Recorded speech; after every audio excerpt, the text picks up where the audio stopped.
करून गोरेकर असतील, उत्तम मोरे असतील, संजीव मोरे असतील, आपलं गौतम खंदारे असतील, ए टू झेड मी सर्वांच्या चरणी नतमस्तक होतो. त्यांनी इतका मोठ्या प्रमाणावर चांगलं काम केलं.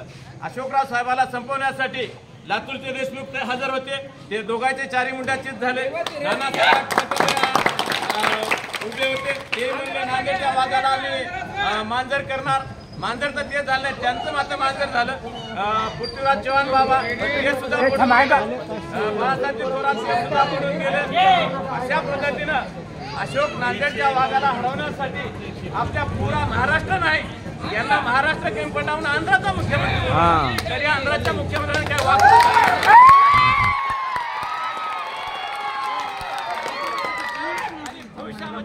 अशोकराव चव्हाण साहेब म्हणजे तेच मराठवाड्यामध्ये दिशा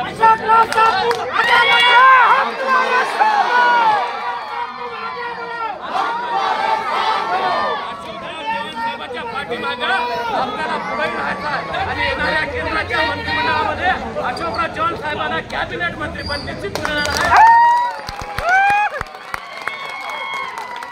सर्वांचे आशीर्वाद जर असतील तर श्रीजाताईचा सुद्धा लाल गाडीचा झेंडा आपल्या आणि यानंतरची होणारी कार्यकर्त्याची खरी निवडणूक मला जिल्हा परिषद आणि पंचायत समितीची निवडणूक आहे आणि ती आपण आपल्या पाठबळावर मिळवू. मेंबरला कुठलं तर एखादं तिकीट मागून घेऊ पक्षाकडून. येणाऱ्या काळामध्ये मेंबरचा डंका पुऱ्या भोशी सर्कलमध्ये नाही, मेंबर भोकर तालुक्यामध्ये माझा गावातील सर्व मतदार बांधव, सर्व भारतीय जनता पार्टीचे कार्यकर्ते, तंटामुक्तीचे अध्यक्ष, सर्व सदस्य, सर्व सन्माननीय सरपंच, ग्रामपंचायतचे सर्व सदस्य, सेवा सहकारी सोसायटीचे सर्व सदस्य, सर्वांचं मी मनपूर्वक आभार करतो. सर्वांना मी नतमस्तक होतो.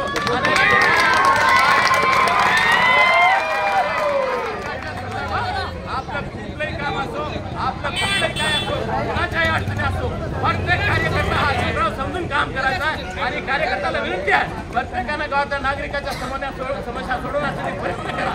हेच आपलं महत्वाचा विषय आहे, त्याच्यामुळे आपला विजय झाला आहे आणि येणाऱ्या काळामध्ये आपल्याला सर्वांना मिळून काम करायचं आहे, गावच्या विकासासाठी काम करायचं आहे. त्याच्यासाठी अशोकराव साहेबांचं पाठबळ, श्रीजाताईचं पाठबळ, पाठबळ